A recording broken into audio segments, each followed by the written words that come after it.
1월 넷째 주 주간주식 일정입니다.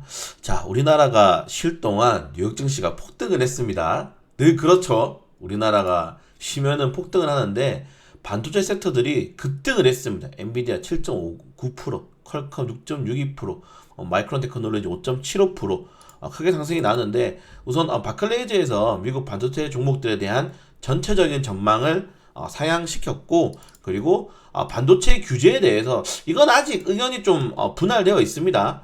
네덜란드가 만약에 미국이랑 같이 중국에 대한 반도체 규제를 할 경우에는 어떻게 되겠습니까?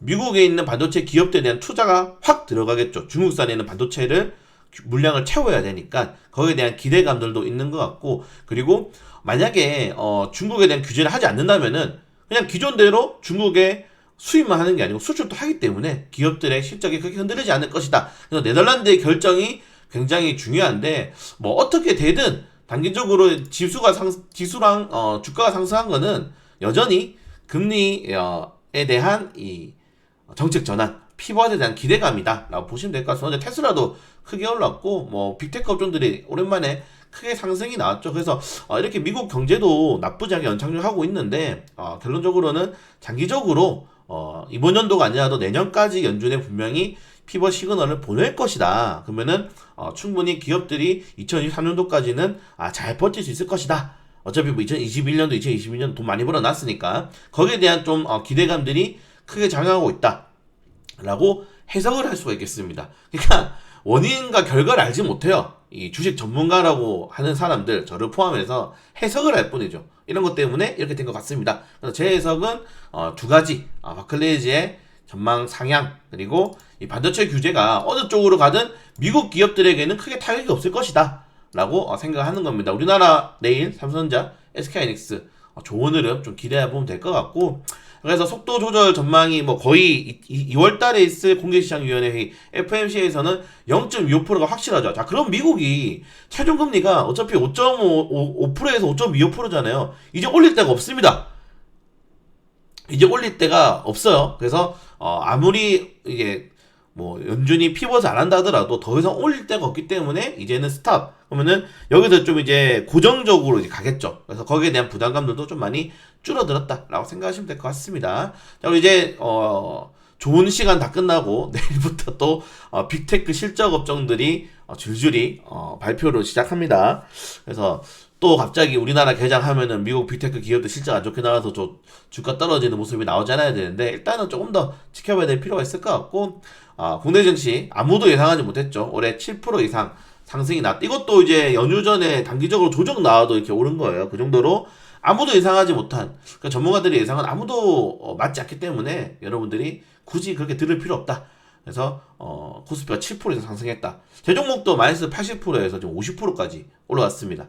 저는 어차피 이거 오르면 발 거라서, 그래서 같이 버티시는 분들, 성장주도 특히 보유하고 계신 분들, 저랑 같이 홀딩 하시면 될 것 같고, 그래서 관련된 내용들은 뭐 꾸준히 시장에 노출되던 내용들이기 때문에 좀 빠르게 넘어가면 될 것 같습니다. 그래서 이번 주에는 어떤 종목이 올랐냐? 지난 주에는 뭐 챗 GTP 관련된 업종들이 굉장히 많이 올랐죠. 정부의 AI 산업에 대한 지원, 그리고 KT가 우리나라 국내 챗 GTP를 만들겠다 선언을 하면서 대기업도 뛰어들었고, 마이크로소프트가 이제 계열사로 편입시키기 위해서 이 돈도 준비하고 있고, 인수도 준비하고 있죠. 그래서 굉장히 많은 이 호재들이 겹치면서 챗 GTP 관련 테마주도, 그리고 여기 플러스 삼성전자가 이제 거의 한 1년이 넘었는데 이제 로봇 관련된 산업을 진출하겠다라고 다시 한 번 더 시장이 노출이 되면서 로봇 관련 테마주들, 레인보우 로보틱스 2배 올랐죠. 큰 폭의 상승이 나는데, 자, 우리는 이런 테마주를 좀 잡아야 됩니다. 네, 이제 테마주들을 좀 잡아야 될 거고, 자, 이 종목들의 특징이 뭐냐면 여러분들 성장주예요. 당장에 매출이 나는 종목이 아닙니다. 성장주에 대한 수급이 쏠린다는 것은 시장이 굉장히 긍정적인 겁니다. 그렇기 때문에 성장주 유지에 투자하시는 분들도 이제는 점점 기회가 다가오고 있다. 내 종목들에 대한 추매를 할 타이밍이 오고 있지 않느냐라고 좀 생각이 됩니다. 관련된 내용도 좀 보시면 될까? 그다음에 코로나 리오프닝 관련 테마주들, 사실은 1분기까지 3월까지 확실한 전언은 뭐다? 중국이 리오프닝을 한다. 중국이 경기 완화 정책을 하기 위해서 돈을 푼다. 거기에 대한 기대감들이죠. 그래서 우리는 이런 중국에 대한 리오프닝 관련 테마주들은 하나는 가지고 있어야 된다 라고 좀 말씀을 다시 한 번 더 드리고 싶습니다. 그리고 메타버스 관련된 테마는 이번에 애플이 그 XR 혼합 현실 기기를 뒤로 미뤘습니다. 단기적으로 조정 나올 수 있으니까 메타버스 관련 테마주들, VR, AR 기기 관련된 테마주들 보유하신 분들은 조심하세요. 분명히 말씀드렸습니다. 조심하시기 바라겠습니다. 나중에 또 어떡하죠? 라고 하지 마세요. 네, 분명히 말씀드렸습니다.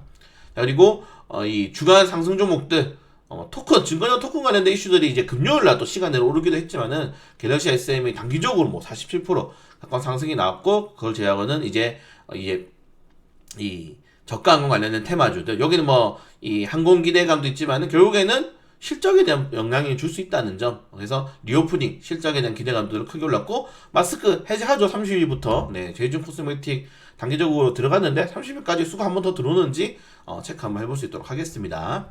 자, 코스닥 같은 경우도 뭐 신규 상장한 한주라이트 메탈이 굉장히 큰 상승이 나왔어요. 최근에 이 수요 예측이 사실은 무의미했거든요. 수요 예측이 오히려 안 좋게 나와야지 이거 굉장히 저평가된 상태로 거품이 빠진 상태로 상장했구나 해서 수급이 들어왔는데, 한주라이트 메탈 같은 경우에는 수요 예측도 성공하고, 그리고 실제로 투자자들이 많이 수급이 쏠린 것도 좀 새롭게 흐름을 가져가면 될 것 같습니다. 그리고 제외하고는 또 마스크 해제 관련 테마주들이 큰 폭의 상승이 나왔다는 점 확인하시면 될 것 같고요.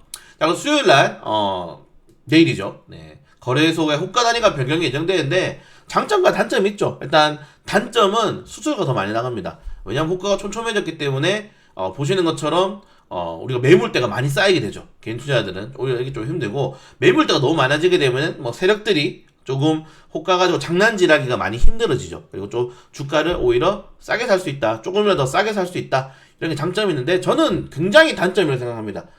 예, 왜냐면은 여러분들 삼성전자 옛날에 액면 분할 하시기 전에 100만원인가 아셨나요? 50대 1로 액면 분할 했잖아요. 삼성전자가. 그냥 삼성전자 옛날에는 황제주였어요. 황제주. 물론 우선주가 있긴 하지만은 황제주였어요. 그러니까 나 삼성전자 5주 들고 있어. 500만원. 이런 거에 대한 약간 그런 게 있죠. 근데 액면 분할을 함으로써, 저는 이게 제일 실수라고 생각되는데, 액면 분할을 하게 됨으로써 주주 참가를 활동하고, 왜냐면 싸지니까 아무나 살 수 있는 거 아무나라고 하긴 그렇지만은 누구나 삼성전자를 살 수 있는 겁니다. 싸지니까. 100만원짜리 주식이 5만원 됐잖아요. 살 수 있는 거예요. 그래서 주주 참여를 늘리겠다라고 했는데, 뭐 이제 삼성 입장에서는 배당도 많이 늘리고, 사실 이때 이제 승계 관련된 이슈로 좀 욕을 많이 먹었거든요. 그걸 좀 하기 위해서, 그럼 우리 주주 친화적으로 가겠다, 우리 주식 많이 사서 배당을 많이 받아가세요, 삼성전자 투자하세요 했는데, 그때부터 주가가 못 오릅니다. 삼성전자 액면 분할하기 전에 120만원까지 올라갔어요. 그러니까 이런 게 사실 있어야 돼요. 황제주가 있어야 돼요. 그리고 우리나라를 대표하는 주식인데 100만원 정도는 돼야죠. 저는 굉장히 여기서 반대했거든요. 이거 실수하는 거다라고 했는데, 그 덕분에 이선 뭐 삼성전자 개인 투자자분들이 무려 600만 명이죠. 지금 거의 600만 명이 가깝게 지금 우리나라에서 가장 많은 주식을 가지고 있습니다. 그다음 카카오 뭐 이렇게 가지고 있는데, 그래서 사실은 호가가 이렇게 촘촘히 되는 거는 우리나라 개인 투자자들, 특히 우리네 같은 경우에는 테마주, 이제 코스닥 위주로 투자하잖아요. 별로 좋은 게 아닙니다. 우리는 세력들이 많이 사는 주식에 운 좋게 잘 편승해서 크게 먹고 나오는 게 제일 좋은 거예요. 솔직히 개인 투자하시는 분들 중에 성장주, 우량주들 얼마나 투자하십니까? 테마주 투자하지. 그래서 저는 좀 반대다. 이거는 그냥 스스로 늘리기 위한 작업일 뿐이다. 아주 그냥 나쁜, 뭐 개인적인 의견이니까요. 그리고 3기 V 공모 천양하는데 희망밴드 최하단을 기록했습니다. 3기가 그래서 주가가 많이 안 오르더라고요. 많이 떨어졌다는 점 확인하시면 될 것 같고, 자, 그리고 목요일 같은 경우에는 중국, 목요일부터 이제 금요일까지 중국 대만이 증시가 휴장합니다. 뭐 2022년도에 3년도에 가장 많이 오는 증시가 어디냐? 홍콩이죠. 홍콩이 가장 많이 올랐는데, 사실은 중앙권 증시가 이제 받쳐주니까 많이 올랐어요. 근데 중국 증시가 또 조정이 나오면은 중국 증시에 들어갈 수 있는 자본들이 우리나라에 들어올 수 있는 장점, 그리고 중국 증시가 쉬니까 아시아 증시 아직 모르겠다, 아예 수급이 안 들어올 수 있다, 아직 확실할지 못하겠지만은 좀 하시면 될 것 같고, 스튜디오 미드가 공모 천양에도 좋게 흐름이 나왔기 때문에 이쪽도 수급 쏠릴 수 있겠죠. 왜? 한주라이트 메탈이 크게 올랐으니까. 그래서 스튜디오 미드 공모 천양 좀 확인하시면 될 것 같고요. 자, 그리고 미래반도체도 충격 상장합니다. 금요일날. 그리고 이때는 여기도 확정 물가가 최상단을 기록했기 때문에 여기에 대한 또 기대감 그래서 목요일, 금요일 같은 경우에는 수급이 어느 정도까지 들어갈 수 있는지, 특히 금요일 같은 경우에는 미래반도체를 한번 공략을 해야 되는지 말아야 되는지 장전 체결량 한번 보고 확인하면 될 것 같습니다. 그래서 이번 주에는 실적 발표될 이슈들이 많기 때문에 개별적인 종목들 이슈들이 더욱더 많이 움직일 거예요. 거기에 대한 좀 시장의 전망들 잘 체크하시면서 여러분들이 많은 질문해 주시면 제가 많이 찾아서 올려드리겠습니다. 이거 뭐 실적 어떻게 되나요? 뭐 전망 어떻게 보시나요? 하면은 저희가 나와 있는 내용들을 취합 정리해서 잘 올려드릴 테니까 이번 주에는 많이 물어보시길. 이번 주보다 다음 주 실적 시즌까지는 업종의 전망에 대해서 좀 많이 물어보시면은 거기에 대해서 질의응답하면서 좀 시장을 대응할 수 있게 하도록 하겠습니다. 네, 오늘 많이 추워요. 네, 오늘부터 이번 주 춥다니까 감기 조심하시고 남은 연휴 몇 시간 안 남았는데 그래도 푹 쉬시길 바라겠습니다.